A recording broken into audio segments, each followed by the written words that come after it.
اعوذ باللہ من الشیطان الرجیم بسم اللہ الرحمن الرحیم ان اللہ وملائکتہ یصلون علی النبی یا ایہا الذین آمنوا صلوا علیہ وسلموا تسلیما اللہم صلی علی سیدنا ونبینا وشفیعنا ومولانا محمد وعلی آل محمد وبارک وسلم۔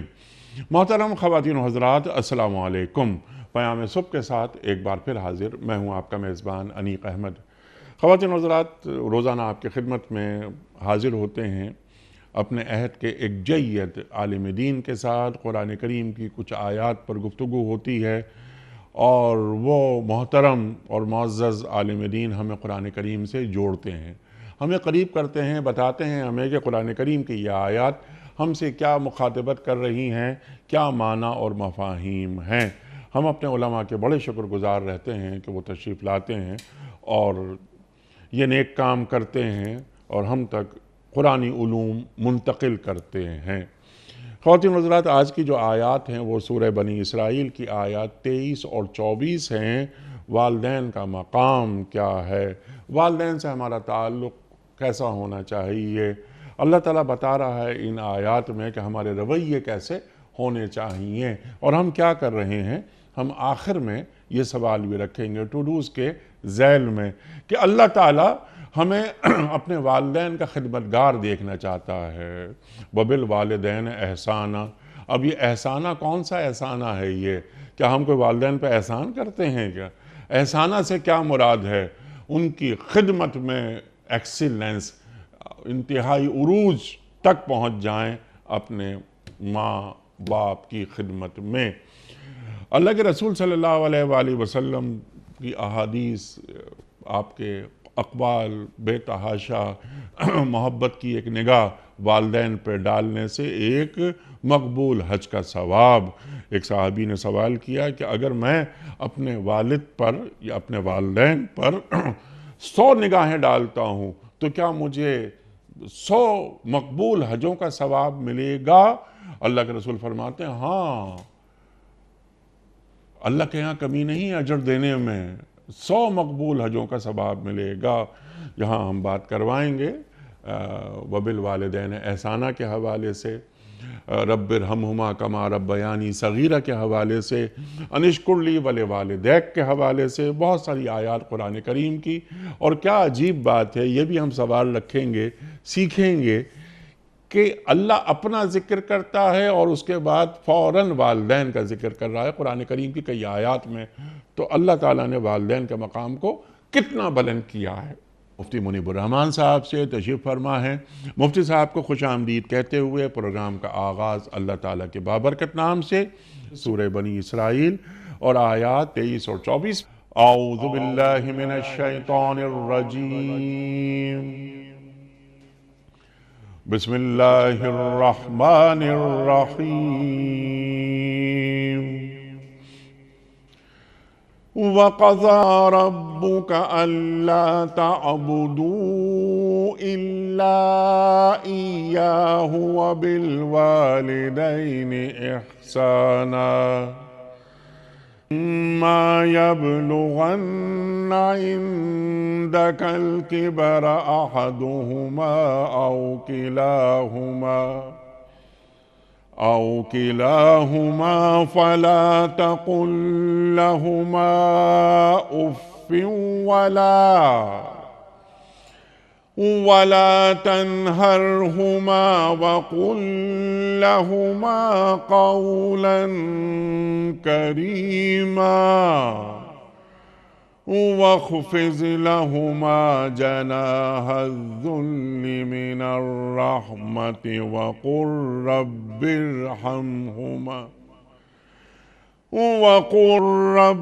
ارْحَمْهُمَا كَمَا رَبَّيَانِي صَغِيرًا۔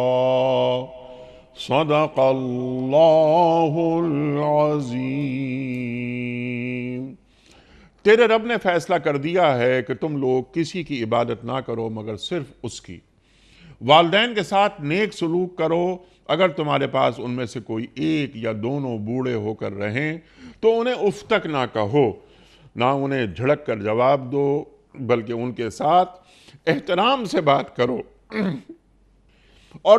اور نرمی اور رحم کے ساتھ ان کے سامنے جھک کر رہو اور دعا کیا کرو کہ پروردگار ان پر رحم فرما جس طرح انہوں نے رحمت و شفقت کے ساتھ مجھے بچپن میں پالا تھا۔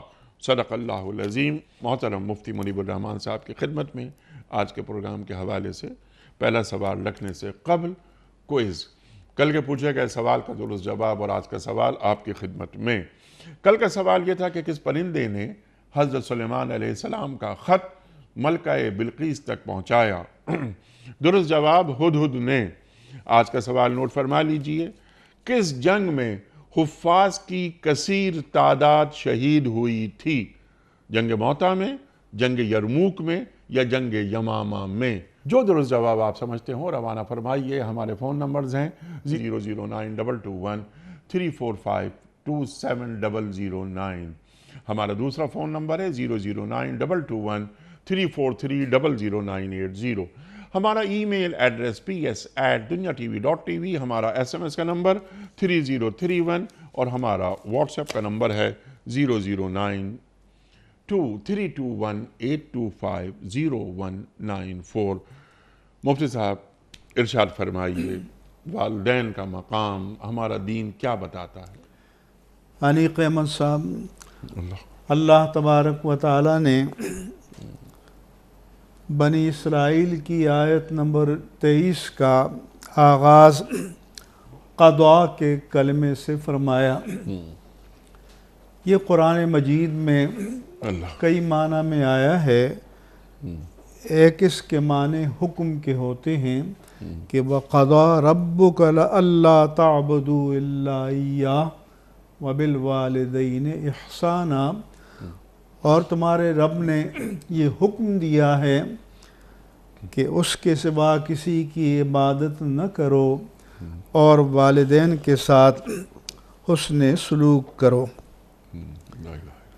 اس کے معنی ایجاد یا پیدا کرنے کے بھی ہیں، جیسے قرآن کریم میں فرمایا کہ فَقَضَاهُنَّ سَبْعَ سَمَاوَاتٍ، کہ اللہ نے 2 دنوں میں 7 آسمان پیدا فرمائے، وَأَوْحَىٰ فِي كُلِّ سَمَاءٍ أَمْرَهَا، اور ہر آسمان میں اس سے متعلق جو احکام تھے وہ ان کو جاری فرما دیے۔ ایک اس کے معنی اعلام یا بتانے کے ہیں، جیسے وَقَضَيْنَا إِلَىٰ بَنِي إِسْرَائِيلَ لَتُفْسِدُنَّ فِي الْأَرْضِ مَرَّتَيْنِ وَلَتَعْلُنَّ عُلُوًّا كَبِيرًا۔ ہم نے بنی اسرائیل کو بتا دیا تھا کہ تم زمین میں 2 مرتبہ فساد کرو گے اور 2 مرتبہ تمہیں عروج ملے گا۔ ایک اس کے معنی ہے کسی کام سے فارغ ہو جانا، ادا کر دینا، جیسے فرمایا یوسف علیہ السلام نے اپنے جیل کے 2 ساتھی جو خواب کی تعبیر پوچھنے آئے تھے، فرمایا کہ قُضِيَ الْأَمْرُ الَّذِي فِيهِ تَفْتِيَانِ، جو انہوں نے جیل میں خواب دیکھا تھا کہ وہ معاملہ اس سے تم فارغ ہو چکے، تمہیں بتایا جا چکا جس کے بارے میں تم پوچھتے تھے۔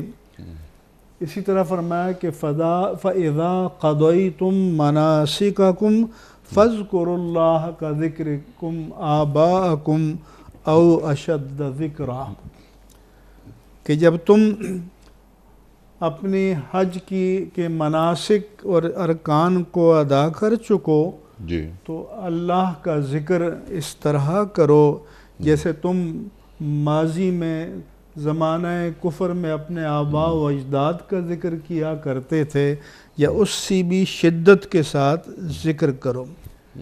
اسی طرح فرمایا کہ فَإِذَا قُضِيَتِ الصَّلَاةُ فَانْتَشِرُوا فِي الْأَرْضِ، جب تم جمعے کی نماز سے فارغ ہو جاؤ، ادا کر چکو، تو زمین میں پھیل جاؤ۔ دوسرا لفظ جس کی طرف آپ نے متوجہ فرمایا تھا کہ وَبِالْوَالِدَيْنِ احسانا، کہ اپنے والدین کے ساتھ حسن سلوک کرو۔ ہماری اردو میں احسان جس معنی میں استعمال ہوتا ہے قرآن میں اس معنی میں نہیں ہے۔ جی اردو میں اس کے لیے لفظ من آتا ہے، لَقَدْ مَنَّ اللَّهُ عَلَى الْمُؤْمِنِينَ اِذْ بَعَثَ فِيهِمْ رَسُولًا، کہ اللہ نے مومنوں پر احسان عظیم فرمایا کہ جب ان کے درمیان اپنے رسول عظیم کو مبعوث فرمایا۔ تو پھر احسان کے معنی کیا ہیں؟ کہ احسان کے معنی یہ کہ والدین کی خدمت جو تم بجا لاتے ہو اسے بوجھ سمجھ کر یا بگار سمجھ کر یا مشقت سمجھ کر نہ کرو۔ تمہاری جو والدین کی خدمت ہے وہ اس عقیدت سے ہونی چاہیے کہ جس میں حسن آئے، جمال آئے، خوبی آئے، معلوم ہوا کہ تم دل سے ٹوٹ کر ان کی خدمت کرنا چاہتے ہو۔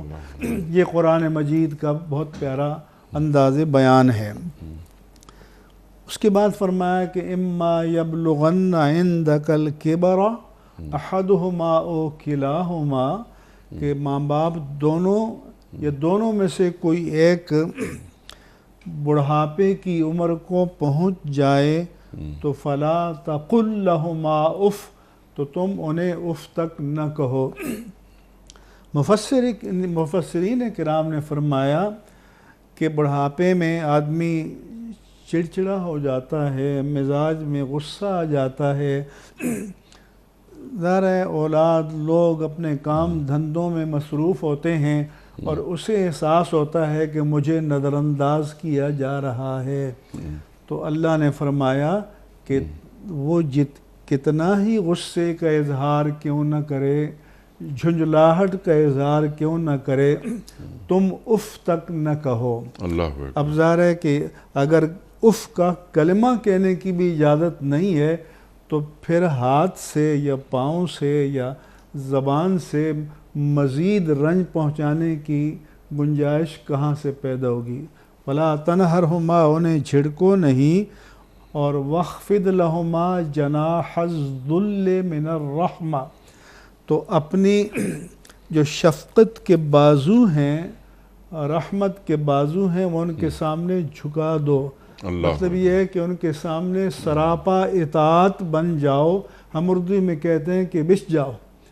اور فرمایا کہ وَقُرْ رَبِّ ارْحَمْهُمَا كَمَا رَبَّيَانِي صَغِيرًا، اور پھر اللہ تعالیٰ سے ماں باپ کے لیے یہ دعا مانگو کہ اے اللہ، جس طرح میرے ماں باپ نے بچپن میں شفقت کے ساتھ پالا تھا، تو اسی طرح سے اپنی شان کریمی سے میرے ماں باپ پر اپنی رحمتوں کا نزول فرما۔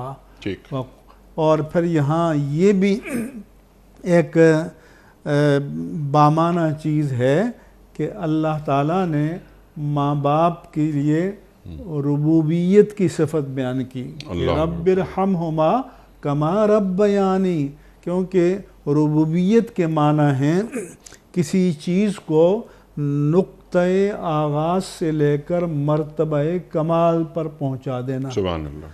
تو یہ قرآن کریم نے فرمایا کہ اے اللہ، جیسے انہوں نے مجھے نقطۂ آغاز سے لے کر مرتبہ کمال تک پہنچایا، تو اس سے بھی بڑھ کر میرے ماں باپ پر رحم فرما، کرم فرما، اپنی برکتوں کا نزول فرما۔ پھر یہی احکام تکرار کے ساتھ قرآن مجید میں اللہ نے بیان کیے۔ سورہ لقمان میں فرمایا وَوَصَّيْنَا الْإِنسَانَ بِوَالِدَيْهِ إِحْسَانًا، ہم نے انسان کو حکم دیا ہے کہ اپنے ماں باپ کے بِوَالِدَيْهِ، اپنے ماں باپ کے ساتھ اس نے سلوک کرو۔ کیوں؟ حَمَلَتْهُ أُمُّهُ وَهْنًا عَلَى وَهْنٍ، اس کی ماں نے کمزوری پر کمزوری برداشت کرتے ہوئے اپنے رحم میں، اپنے پیٹ میں اسے رکھا۔ وَفِصَالُهُ فِي عَامَيْنِ، پھر 2 سال تک اسے دودھ پلایا۔ انشکر لی ولوالدیک، تو اللہ فرماتا ہے کہ تم میرے شکر گزار بنو اور اپنے ماں باپ کے شکر گزار بنو۔ تو اپنی بندگی کو ماں باپ کے ساتھ حسن سلوک سے جوڑا اور اپنے شکر کو ماں باپ کے شکر کے ساتھ جوڑا، اور فرمایا کہ الی المصیر۔ اور یہ بھی فرمایا وَإِن جَاهَدَاكَ عَلَىٰ أَن تُشْرِكَ بِي مَا لَيْسَ لَكَ بِهِ علم، اگر خدا نخواستہ کسی کے ماں باپ مشرک ہیں، کافر ہیں، بے دین ہیں یا بے عمل ہیں، اور وہ کسی ناجائز بات کا حکم دیں یا مشرک ہیں اور شرک کا حکم دیں، تو اللہ نے فرمایا کہ اگر وہ تمہیں میری ذات کے ساتھ شرک کرنے پر مجبور کریں جس کا تمہیں علم نہیں ہے، تو فلا تطیعہما، اس شعبے میں تم ان کا کہا نہیں مانو گے، لیکن وصاحبہما فی الدنیا معروفا، اس کے باوجود کہ وہ تمہیں شرک کی تلقین کر رہا ہے، دنیاوی معاملات میں اس کے ساتھ نیک برتاؤ اور نیک سلوک کرو۔ پھر اللہ تبارک و تعالی نے سورہ احقاف میں پھر یہی فرمایا وَوَصَّيْنَا الْإِنسَانَ بِوَالِدَيْهِ إِحْسَانًا۔ تو آخر یہ ماں باپ کے حقوق اتنے اہم ہیں کہ قرآن مجید ایک ہی حکم کو بار بار بانداز دیگر بیان فرما رہا ہے، اور یہاں فرما رہا ہے کہ حملت ہو امہ کرہن ووضعت ہو کرہا، اس کی ماں نے تکلیف برداشت کر کے اسے پیٹ میں رکھا اور تکلیف برداشت کی اس کی زچگی اور پیدائش کے وقت، وحملہ وفصالہ ثلاثون شہرا، اور اس طرح 30 مہینے تک 2.5 سال تک یہ حمل اور دودھ چھڑانے کی مدت بنتی ہے، حتی اذا بلغ اشدہ، یہاں تک کہ جب جسمانی اعتبار سے پوری طاقت کی عمر کو پہنچ چکا، وبلغ 40 سنہ، اور 40 سال کی عمر کو پہنچ چکا، تو انہوں نے عرض کی کہ رب اوزینی ان اشکر نعمتک التی انعمت علی وعلی والدی، کہ اے میرے پروردگار، اے اللہ تو مجھے اس کی توفیق عطا فرما کہ میں اس نعمت کا شکر ادا کروں جو تو نے مجھ پر فرمائی اور جو تو نے میرے ماں باپ پر فرمائی، وَأَنْ عَامِلَ صَالِحًا تَرْضَاهُ، اور میں نیک کام کروں جو تجھے پسند ہے، وَأَصْلِحْ لِي فِي ذُرِّيَّتِي، اور میری اولاد کی بھی اصلاح فرما۔ تو یہاں سے یہ تعلیم بھی ہو گئی کہ ماں باپ کی بھی فکر کرو اور اولاد کی بھی فکر کرو، ان سے بھی غافل نہ ہو۔ پھر آگے سورہ بقرہ میں کہ وَإِذْ أَخَذْنَا مِيثَاقَ بَنِي إِسْرَائِيلَ لَا تَعْبُدُونَ إِلَّا اللَّهَ، کہ ہم نے بنی اسرائیل سے بھی پختہ عہد لیا تھا کہ اللہ کے سوا کسی کی عبادت نہیں کرو گے، اور ماں باپ کے ساتھ نیک برتاؤ کرو گے، حسن سلوک کرو گے، اور پھر قرابت داروں کے ساتھ، یتیموں کے ساتھ، مسکینوں کے ساتھ اچھا سلوک کرو گے، وَقُولُوا لِلنَّاسِ حُسْنًا، اور لوگوں سے اچھی بات کرو گے۔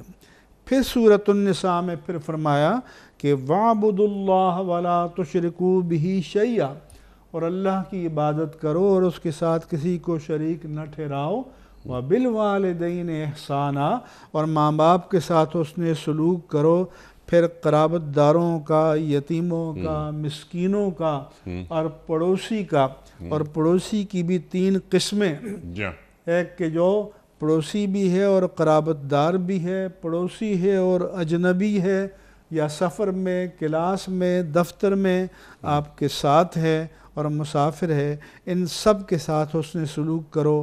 پھر یہی حکم اللہ نے سورہ عنکبوت میں بیان فرمایا، اور یہاں اس بات کا اعادہ فرمایا کہ وَوَصَّيْنَا الْإِنسَانَ بِالْوَالِدَيْنِ حُسْنًا، کہ ہم نے انسان کو حکم دیا کہ ماں باپ کے ساتھ اچھا برتاؤ کرو وَإِنْ جَاهَدَاكَ لِتُشْرِكَ بِي مَا لَيْسَ لَكَ بِهِ علم، اور اگر وہ تمہیں مجبور کریں کہ میرے ساتھ شریک ٹھہراؤ اس کا تجھے علم نہیں ہے، فَلَا تُطِعْهُمَا، تو اس مسئلے میں ان کی اطاعت نہ کرو۔ پھر سورہ نمل میں بھی اللہ تبارک و تعالیٰ نے اس چیز کو بیان کیا۔ تو یہ آیات الہیہ میں اللہ تبارک و تعالیٰ کا ریپیٹڈلی اور تکرار کے ساتھ اور بار بار ماں باپ کے ساتھ حسن سلوک کا حکم فرمانا، متوجہ کرنا، اس بات کی دلیل ہے کہ اللہ تعالیٰ کے نزدیک ماں باپ کا مرتبہ اور مقام بہت بڑا ہے، اور ہمیں اس حقیقت کو سمجھنا چاہیے اور سمجھنا بھی چاہیے، اس پہ عمل بھی کرنا چاہیے۔ قرآن کریم کی ان آیات کو جو آپ نے بیان فرمائیں، پورے قرآن کریم میں والدین کے مقام کو جو اللہ تعالیٰ بیان فرما رہا ہے اس کو اپنے اندر اتار لینا چاہیے۔ اچھا، اس سے پہلے کہ میں سوالات کچھ رکھوں آپ سے، آپ کی خدمت میں پھر جوڑوں حالات حاضرہ سے، سرکار دو عالم صلی اللہ علیہ وآلہ وسلم کے فرمودات میں چاہتا ہوں ذرا وہ بھی آپ بیان فرما دیجئے۔ مثلاً جنت ماں کے قدموں کے نیچے ہے، مثلاً باپ جنت کا دروازہ ہے، مثلاً اللہ کے رسول فرما رہے ہیں صلی اللہ علیہ وآلہ وسلم باپ کی رضا میں اللہ کی رضا۔ جی ہاں، احادیث مبارکہ میں رسول اللہ صلی اللہ علیہ وآلہ وسلم نے فرمایا کہ رضا الرب فی رضا الوالدین وسخط الرب فی سخط الوالدین، ماں باپ کی رضا میں اللہ کی رضا ہے اور ماں باپ کی ناراضگی میں اللہ کی ناراضی ہے۔ اس کے معنی یہ ہیں کہ جو ماں باپ کو ناراض رکھتا ہے اسے سمجھنا چاہیے کہ رب اس سے کبھی بھی راضی نہیں ہوگا۔ جو رب کو راضی رکھنا چاہتا ہے تو اسے ماں باپ کو راضی رکھنا ہوگا۔ چنانچہ رسول اللہ صلی اللہ علیہ وآلہ وسلم نے فرمایا کہ الوالد اوسط ابواب الجنہ، کہ والد جنت کا درمیانہ دروازہ ہیں۔ فَإِنْ شِئْتَ فَحَافِظْ عَلَى الْبَابِ وَزَيِّ، تو جب باپ جنت کا درمیانہ دروازہ ہے، اب یہ تمہارے اختیار میں ہے، اس دروازے کی حفاظت کرو یا ضائع کر دو۔ اگر تم اس کے خدمت گزار بن گئے، اطاعت گزار بن گئے، فرما بردار بن گئے، ان کو راضی رکھا، حسن سلوک کیا، تو تمہارا دروازہ قائم ہے اور جنت میں تمہیں داخل کر دیا جائے گا، ورنہ وہ دروازہ ضائع ہو جائے گا۔ پھر فرمایا کہ پوچھا گیا کہ یا رسول اللہ صلی اللہ علیہ وسلم، ماں باپ حیات ہوں تو ہم ان کی خدمت کریں، جسمانی خدمت کریں، ان کی خواہشات کو پورا کریں، مطالبات کو پورا کریں، فرمائشیں پوری کریں، لیکن اگر انتقال ہو گیا ہو، آپ نے فرمایا کہ نام اس کا بھی طریقہ موجود ہے۔ الصلاۃ علیہما، ان کے لیے نزول رحمت کی دعا کرو۔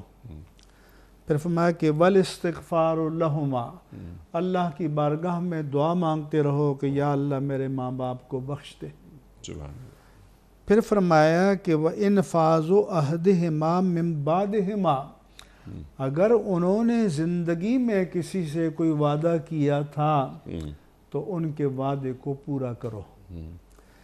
پھر فرمایا کہ وَصِلَةُ الرَّحِمِ الَّتِي لَا تُوصَلُ إِلَّا بِهِمَا وَإِكْرَامُ صَدِيقِهِمَا، ماں اور باپ کی قرابت کے حوالے سے جتنے دور اور قریب کے رشتے بنتے ہیں انہیں جوڑ کر رکھو، اور ان کے دوستوں کی بھی عزت کرو۔ یعنی اگر ماں باپ کا انتقال ہو گیا، ان کے دوست آئے ہیں تو ان کی بھی اللہ کے رسول نے فرمایا کہ عزت کرو۔ جس حدیث کی طرف آپ نے متوجہ کیا تھا کہ ایک شخص آیا اور عرض کی کہ یا رسول اللہ صلی اللہ علیہ وسلم ما حق الوالدین علی ولدہما، کہ اولاد پر ماں باپ کا کیا حق ہے۔ یہ ذہن میں رہے ہمارے ناظرین اور سامعین کہ بیٹے کو ابن کہتے ہیں، بیٹی کو بنت کہتے ہیں، لیکن ولد کا اطلاق بیٹے اور بیٹی دونوں پر ہوتا ہے جو پیدا ہوا۔ تو فرمایا کہ ہما جنتوں کا و ناروں کا، وہ دونوں تمہاری جنت بھی ہیں، تمہارا جہنم بھی ہیں، خدمت کرو گے، راضی رکھو گے، فرما بردار بنو گے تو جنت پاؤ گے، نافرمان بنو گے تو الیاذ باللہ جہنمی ہو جاؤ گے۔ اللہ اکبر۔ پھر حدیث پاک میں ہے رسول اللہ صلی اللہ علیہ وآلہ وسلم نے فرمایا کہ من اصبح مطیعا للہ فی والدیہ، کہ جو صبح جس نے اس عالم میں کی کہ ماں باپ کے بارے میں اللہ کے احکام کی تعمیل کر رہا ہے تو اسی وقت اس کے لیے جنت کے 2 دروازے کھل جائیں گے۔ اور پھر فرمایا کہ وَإِنْ كَانَ وَاحِدًا فَوَاحِدًا، اگر ماں باپ دونوں حیات نہیں ہیں، ایک حیات ہے تو جنت کا ایک دروازہ تمہارے لیے کھل جائے گا۔ وَمَنْ أَمْسَى عَاصِيًا لِلَّهِ فِي وَالِدَيْهِ، اور جس نے ماں باپ کے حقوق کو ادا کرنے میں اللہ کی نافرمانی کی اور اس حال میں شام کی تو اس کے لیے جہنم کے 2 دروازے کھل جائیں گے، اور اگر دونوں میں سے ایک ہی حیات ہے تو ایک جہنم کا دروازہ تمہارے لیے کھل جائے گا۔ اللہ اکبر۔ اس شخص نے پوچھا کہ یا رسول اللہ صلی اللہ علیہ وسلم، آپ نے اتنی شدت سے ماں باپ کے حقوق کو بیان کیا ہے، وَإِن ظَلَمَاهُ، اگر کسی کے ماں باپ ظالم ہو، زیادتی کریں، تو اللہ کے رسول نے فرمایا وَإِن ظَلَمَاهُ وَإِن ظَلَمَاهُ وَإِن ظَلَمَاهُ 3 بار، کہ خواہ وہ ظلم کریں، خواہ وہ ظلم کریں، خواہ وہ ظلم کریں، تم پر ان کی اطاعت پھر بھی لازم ہے۔ تم یہ نہیں کہنا کہ ہم نے عدلے کا بدلہ دینا ہے، نہیں، تمہارا ایک ہی کام ہے کہ اطاعت کرنا اور یہاں تک کہ وہ غیر مسلم ہوں جی ہاں، تب بھی۔ بلکہ میں نے ایک جگہ پڑھا تھا کہ اگر خدا نخواستہ کسی کا باپ بت پرست ہے اور وہ بیٹے سے کہے کہ مجھے بت کدے میں چھوڑ آؤ، تو چھوڑنے تو نہ جائے، لیکن لڑکھڑاتے ہوئے پہنچ گیا ہے تو اسے وہاں سے اٹھا کے گھر لے آؤ۔ یعنی اتنا بڑا حق ہے ماں باپ کا۔ پھر حدیث پاک میں اللہ کے رسول بیان کرتے ہیں، سلمان بن بریدہ اپنے والد سے روایت کرتے ہیں کہ ایک شخص رسول اللہ صلی اللہ علیہ وآلہ وسلم کی خدمت میں حاضر ہوا اور عرض کی کہ یا رسول اللہ صلی اللہ علیہ وسلم، انی حملت امیہ علی عنقی، میں نے اپنی مام کو اپنے دونوں کندھوں پر اٹھایا، فرسخین 6 میل تک، اور وہ بھی شرعی میل جو 2000 گز کا ہوتا ہے، رمضاء شدیدہ، اتنی شدید گرمی میں کہ لو القیت فیہا بدعۃ من لحم لنضجت، اگر میں پتھر پر گوشت کی بوٹی رکھ لیتا تو بھن جاتی، تکہ بن جاتی۔ ایسے موسم میں 6 میل تک اپنے ماں کو اٹھا کر چلتا رہا، فہل ادیت شکرہا، یا رسول اللہ صلی اللہ علیہ وسلم، کیا میں نے ماں کے شکر کا حق ادا کر دیا ہے؟ اللہ کے رسول نے فرمایا لعلہ ان یکون بطلقۃ واحدہ، تم کہتے ہو کہ ماں کا پورا حق نہیں، بچپن میں جو اس نے تمہیں ایک بار مسکرا کر دیکھا تھا، اگر یہ اس کا حق اس سے ادا ہو جائے تو تب بھی غنیمت سمجھو۔ یعنی ماں کا اتنا حق ہے، اس لیے پوچھا گیا کہ یا رسول اللہ من احق بحسن صحابتی، کہ میرے حسن سلوک کا سب سے زیادہ حقدار کون ہے؟ آپ نے فرمایا کہ امک، تمہاری ماں۔ اس نے پوچھا ثم من؟ آپ نے فرمایا کہ امک، تمہاری ماں۔ اس نے پوچھا ثم من، پھر کون؟ آپ نے فرمایا کہ تمہاری ماں۔ اس نے چوتھی بار پوچھا کہ ثم من، تو آپ نے فرمایا کہ تمہارا باپ۔ یعنی ماں کا حق باپ کے مقابلے میں 3 درجے زیادہ ہے، لیکن تطبیق یہ کی ہے ہمارے علماء کرام نے کہ حق ماں کا زیادہ ہے اور تعظیم باپ کی زیادہ ہے۔ دونوں میں شریعت نے بیلنس اور توازن رکھا ہے۔ پھر ایک حدیث پاک میں ہے کہ رسول اللہ صلی اللہ علیہ وآلہ وسلم ایک بار ممبر پر بیٹھے، فرمایا کہ رغم انفہ رغم انفہ رغم انفہ، اس کی ناک خاک آلود ہو جائے، اس کی ناک خاک آلود ہو جائے، 3 بار فرمایا۔ جی تو صحابی نے عرض کی من یا رسول اللہ، یا رسول اللہ صلی اللہ علیہ وسلم کس کی ناک؟ آپ نے فرمایا کہ من ادرک والدیہ عند الکبر احدہما او کلاہما ثم لم يدخل الجنہ، کہ اس نے اپنے ماں باپ دونوں یا کسی ایک کو بڑھاپے کی عمر میں پایا اور ان کی خدمت کر کے جنت کا حقدار نہ بن سکا، تو پھر اس سے زیادہ بد نصیب کوئی نہیں ہوگا۔ اللہ ہم سب کو اپنی پناہ میں رکھے۔ پھر جس حدیث کی طرف آپ نے اشارہ کیا تھا کہ اللہ کے پیارے رسول صلی اللہ علیہ وآلہ وسلم نے فرمایا کہ من نظر الی وجہ ابیہ نظرۃ رحمت الا کتب اللہ لہ حجا مبرورا، کہ جس نے اپنے باپ کے چہرے کی طرف ایک بار شفقت کی نگاہ سے دیکھا تو اللہ اس کے نامہ اعمال میں ایک مقبول حج کا ثواب لکھ دے گا۔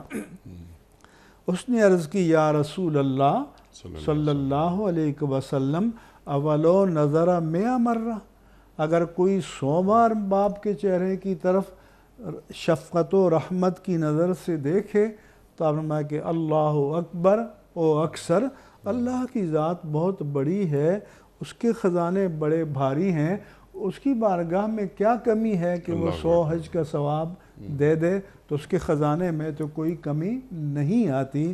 چنانچہ نبی کریم صلی اللہ علیہ وآلہ وسلم نے فرمایا، چنانچہ ایک حدیث میں ام المومنین عائشہ صدیقہ رضی اللہ تعالی عنہ بیان کرتی ہیں کہ عطا رسول اللہ صلی اللہ علیہ وسلم رجل، کہ اللہ کے پیارے رسول کے پاس ایک شخص آیا، ومعہ شیخ، اس کے ساتھ ایک بزرگ تھے، فقال یا فلان من ھذا معکم، اے فلانے یہ بزرگ کون ہے تمہارے ساتھ؟ انہوں نے عرض کیا ابھی میرے باپ ہیں۔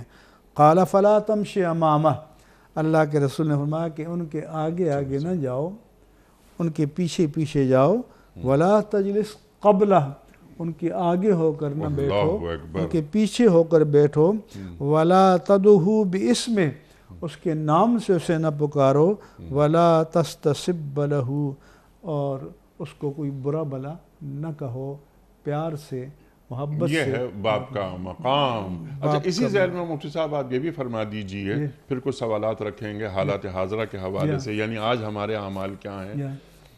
اللہ کے رسول فرما رہے ہیں صلی اللہ علیہ وآلہ وسلم کہ انتا و مالوکا لے ابی کا، ابی کا، تو اور تیرا مال تیرے باپ کا ہے۔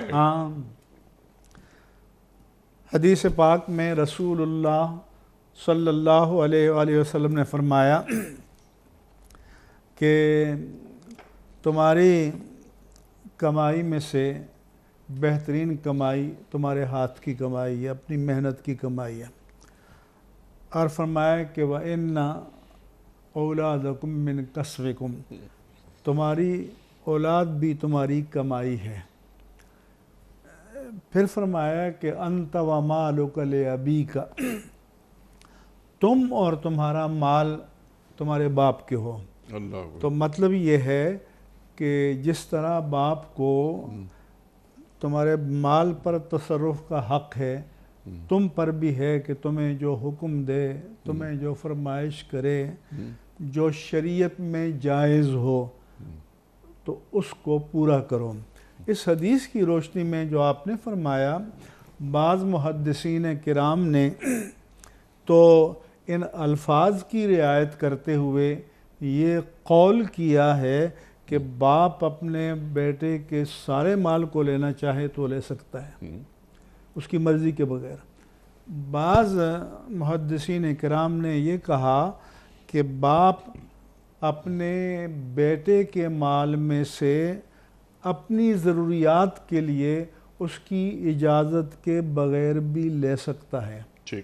تو اتنا تصرف کرنے کا اللہ تبارک و تعالیٰ نے باپ کو حق عطا کیا ہے اور باپ کو یہ مرتبہ عطا کیا ہے۔ اور آج کل تو اس طرح کے واقعات قیمت صاحب آتے ہیں کہ ہمارے پاس دارالافتاء میں بزرگ خواتین آتی ہیں کہ میں مکان میں رہ رہی ہوں، یہی میرے لیے سر چھپانے کی جگہ ہے، شوہر کا انتقال ہو گیا ہے اور اولاد کہتی کہ اس کو بیچ کے ہم میں تقسیم کر دو۔ حالانکہ زندگی میں کوئی ترکہ یا ورثہ نہیں ہوتا۔ ترکہ یا ورثہ تو وہ ہوتا ہے کہ جو کوئی انتقال کے وقت چھوڑ کر جائے، کیونکہ ترکہ کے معنی بھی چھوڑا ہوا، متروک کے معنی بھی چھوڑا ہوا، اور ورثہ کے معنی بھی یہی ہیں۔ لیکن ماں باپ کے پاس کتنا ہی مال کیوں نہ ہو، ان کی زندگی میں اولاد کو قطعاً یہ مطالبہ کرنے کا حق نہیں ہے کہ میں مال بانٹ کر دے دو، تقسیم کر کے دے دو۔ یہ مطالبہ ماں باپ سے نہیں کر سکتے۔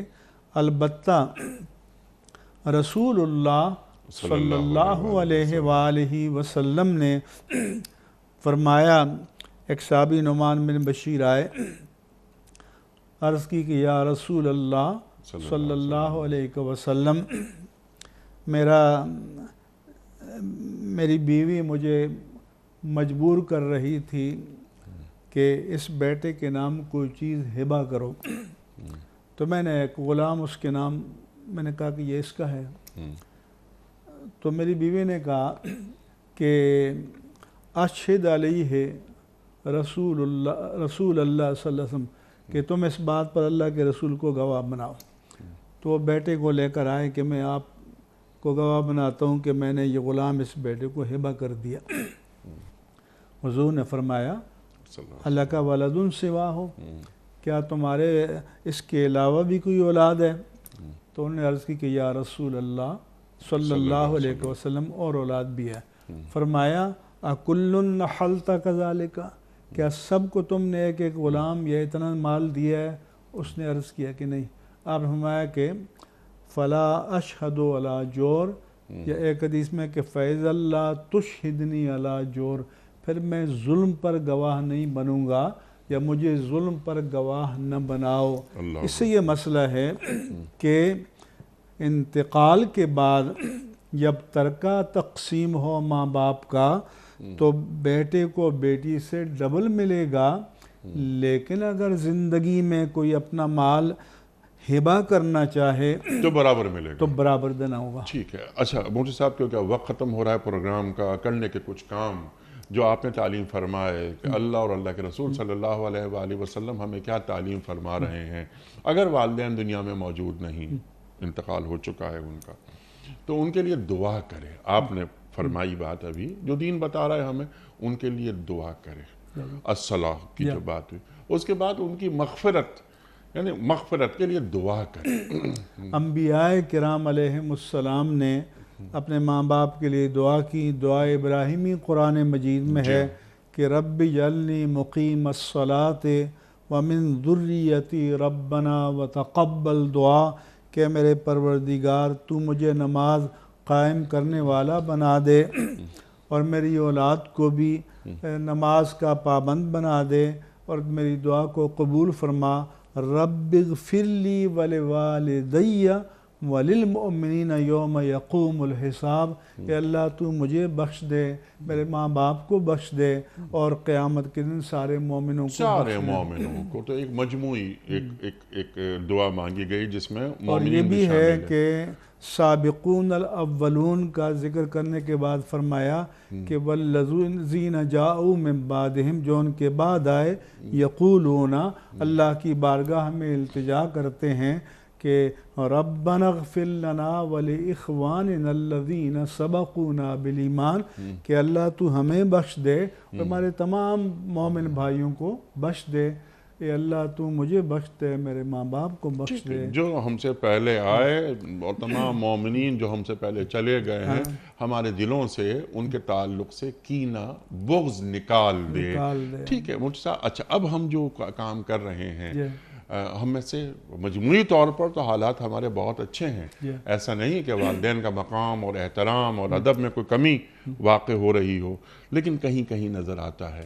اچھا، ایک کامن چیز جو شکایت ہمیں لوگ ملتے ہیں، آپ سے ملتے ہیں، وہ یہ کہتے ہیں کہ ہمارے بچوں نے ہمیں سب کچھ دے رکھا ہے، فریج بھرا ہوا ہے، دوائیں بھری ہوئی ہیں، نرسز بھی رکھی ہوئی ہیں، لیکن ہمارے بچوں کے پاس ہمارے لیے وقت نہیں ہوتا کہ 5 منٹ بیٹھیں، والدین کا ہاتھ اپنے ہاتھ میں لے کر ان سے باتیں کریں۔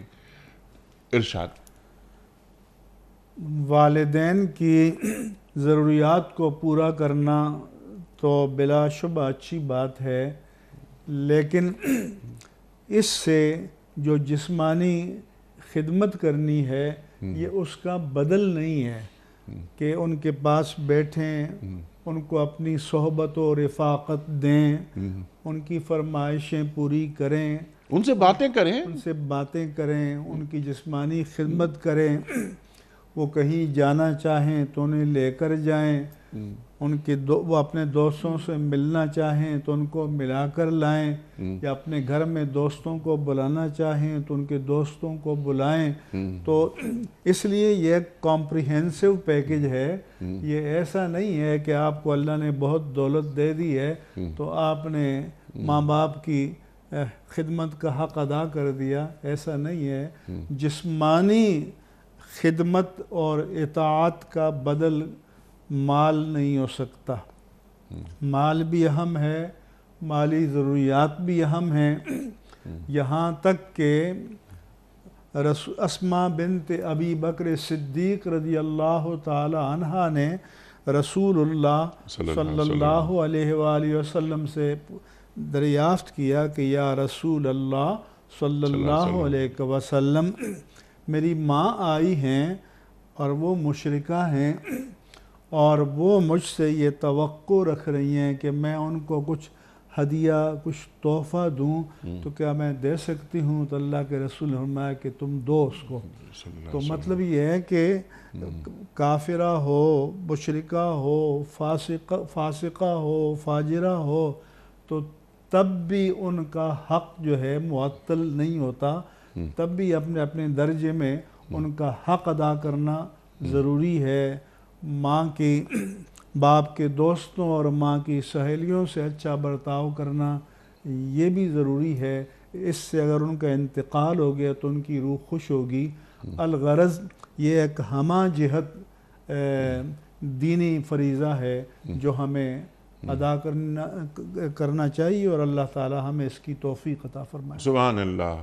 اگر میں اپنے والدین کی خدمت کر رہا ہوں تو بچوں کو معلوم ہو رہا ہے گھر میں، یعنی ان کی ایک تربیت ہو رہی ہے کہ دادا دادی کا خیال ایسے رکھا جاتا ہے اور ہمارے والد ایسے رکھ رہے ہیں، تو کچھ عرصے کے بعد اس مقام پر ہمیں پہنچنا ہے، تو بچوں کے علم میں ہے کہ جب باپ بوڑھا ہو جاتا ہے تو ہمارے والد نے دادا کا خیال کیسے رکھا تھا، دادی کا خیال کیسے رکھا تھا۔ کبھی کبھی بچوں کو بٹھا کر، میں تو ماؤں سے کہتا ہوں کہ، اور باپوں سے بھی کہتا ہوں کہ گھر میں بھی بٹھا کر کبھی درود پاک، سورہ فاتحہ، آخری 3-4 سورتیں پڑھ کر، اور اپنے باپ دادا دادا دادی، نانا نانی، بزرگوں کے لیے دعائے مغفرت کرنی چاہیے. کبھی ان کو لے کر اولاد کو ماں باپ کی قبر پر بھی جانا چاہیے تاکہ انہیں یہ بھی پتہ چلے کہ یہ مسلمانوں کا شعار ہے، یہ طریقہ ہے. کیونکہ ہمارے علماء نے آداب بتائے کہ ماں یا باپ کی قبر پر جاؤ تو پائنتی کی جانب سے جاؤ، سرہانے کے سامنے قبلے کی جانب پشت کر کے کھڑے ہو جاؤ، کیونکہ جب میت کو قبر میں لٹایا جاتا ہے تو اس کا چہرے کا رخ قبلے کی جانب ڈھلکا دیا جاتا ہے تاکہ اس کو توجہ کرنے میں دشواری نہ ہو، اور ایصال ثواب کرو، دعا کرو. تو یہ تربیت ماں باپ کو دینی چاہیے اور عملی تربیت دینی چاہیے. زبانی تلقین جو ہے وہ کافی نہیں ہے. زبانی تلقین کافی نہیں ہے. آخری سوال آج کے پروگرام کا مفتی صاحب، ہمارے بہت سے افراد ملک سے باہر ہوتے ہیں، پیسے کمانے جاتے ہیں، نوکریاں ہوتی ہیں، والدین یہاں بوڑھے پاکستان میں رہتے ہیں، تو انہیں بڑی خواہش ہوتی ہے بچوں کو کہ اپنے والدین کی خدمت کر سکیں، لیکن وہ نہیں آ پاتے. بوجوہ والدین طلب کرتے رہتے ہیں اور دعا کرتے رہتے ہیں کہ ہمارے بچے ہم سے مل لیں، لیکن وہ وہاں سے پیسے بھجواتے رہتے ہیں، پاؤنڈز آتے رہتے ہیں، ڈالرز آتے رہتے ہیں، لیکن بچے نہیں آتے. ان بچوں کے تعلق سے کچھ تو اتنی المناک داستانیں ہیں، آپ بھی جاتے رہتے ہیں، کہ اللیگل مثلا امریکہ میں داخل ہو گئے، جی ڈاکومنٹیشن نہیں ہے، 10-20 سال ہو گئے ہیں، بچوں سے دور ہیں، ماں باپ سے دور ہیں، پیسے بھیج رہے ہیں، لیکن ظاہر ہے کہ وہ پیسے اس کا بدل تو نہیں ہوتے. تو اسی لیے جو آ سکتے ہوں انہیں وقتاً فوقتاً، سال کے بعد، 2 سال کے بعد، جن کی زیادہ مالی حیثیت ہے، سال میں 2 مرتبہ انہیں اپنے ماں باپ کے پاس آنا چاہیے. وہاں بلا سکتے ہوں تو وہاں ماں باپ کو خدمت کے لیے بلانا چاہیے. جسمانی خدمت کا بدل جو ہے محض مال، ڈالر، پاؤنڈ، یورو، درہم، دینار، ریال نہیں ہو سکتے، اور یہ والدین کی جگہ نہیں لے سکتے. تو آنا چاہیے، اور اگر مجبوری ہے تو کبھی کبھار ضرور آنا چاہیے. ایسا نہ ہو جیسے آپ نے فرمایا کہ 15 سال، 18 سال، 20 سال، اور یہاں والدین کی جو بوڑھی نگاہیں ہیں ان کا انتظار ہی کرتی رہیں اور ان کا انتقال ہو جائے، اور پھر بعد میں اولاد کو قلق ہو کہ ہم سے کتنی بڑی غلطی ہو گئی. تو جن کے والدین زندہ ہیں ان کو یہ موقع. کسی نے تو حقیقی واقعہ لکھا تھا کہ ایک شخص اپنے باپ کو اولڈ ایج ہاؤس میں چھوڑ آیا. جی. تو باپ بیمار تھا تو یہ ملنے گیا، تو اس نے کہا کوئی فرمائش، تو اس نے کہا کہ یہاں پنکھا یہ پرانا ہے، تو اگر تم نیا پنکھا لگا دو تو اچھی بات ہے.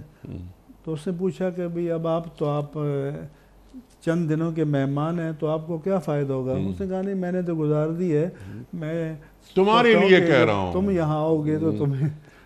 جی ہاں، یہ مکافات عمل. اور اس پر ایک بات یاد آئی کہ والدین کی نافرمانی کرنے کی سزا ضروری ہی نہیں کہ آخرت میں ملے، دنیا میں مل جاتی ہے. ایسا ہوتا تھا.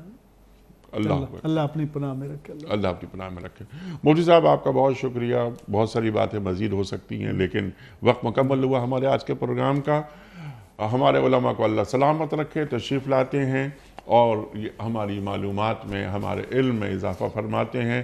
یہ سورہ بنی اسرائیل کی آیات 23 اور 24 پر مفتی منیب الرحمان صاحب نے تفصیلی گفتگو عطا فرمائی اور ہمیں بتایا کہ والدین کے تعلق سے ہمارا دین ہمیں کہاں کہاں درس اور کیسی کیسی روشنی فراہم کرتا ہے.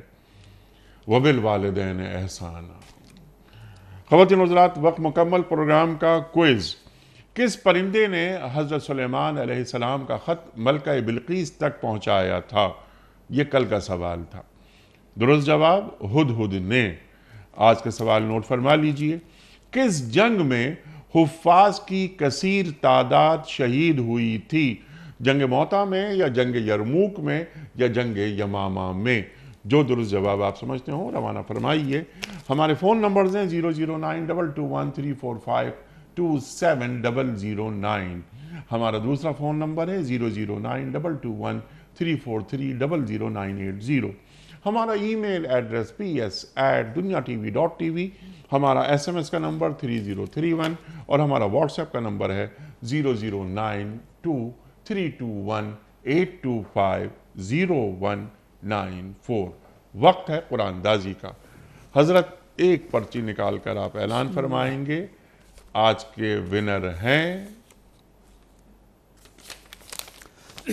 آج کے ونر کون؟ قربان علی مکسی، کہاں سے؟ شہداد پور سندھ. قربان علی مکسی صاحب شہداد پور سندھ سے آپ کی خدمت میں دنیا ٹی وی کی جانب سے دینی کتب پر مشتمل یہ گفٹ ہیمپر آپ کے گھر بذریعہ کوریئر ہم روانہ کر رہے ہیں. اختتام ہوتا ہے قیام صبح کا روزانہ قول پر، اور وہ قول ہوتا ہے صاحب نہج البلاغ امیر المومنین حضرت علی مرتضیٰ کرم اللہ وجہہ کا. آپ فرماتے ہیں کہ ضد انسان کو صحیح فکر اور رائے سے روک دیتی ہے. ضد انسان کو صحیح فکر اور رائے سے روک دیتی ہے. سبحان اللہ سبحان اللہ. اپنے میزبان انیق احمد کو کل تک کے لیے اجازت دیجیے. خدا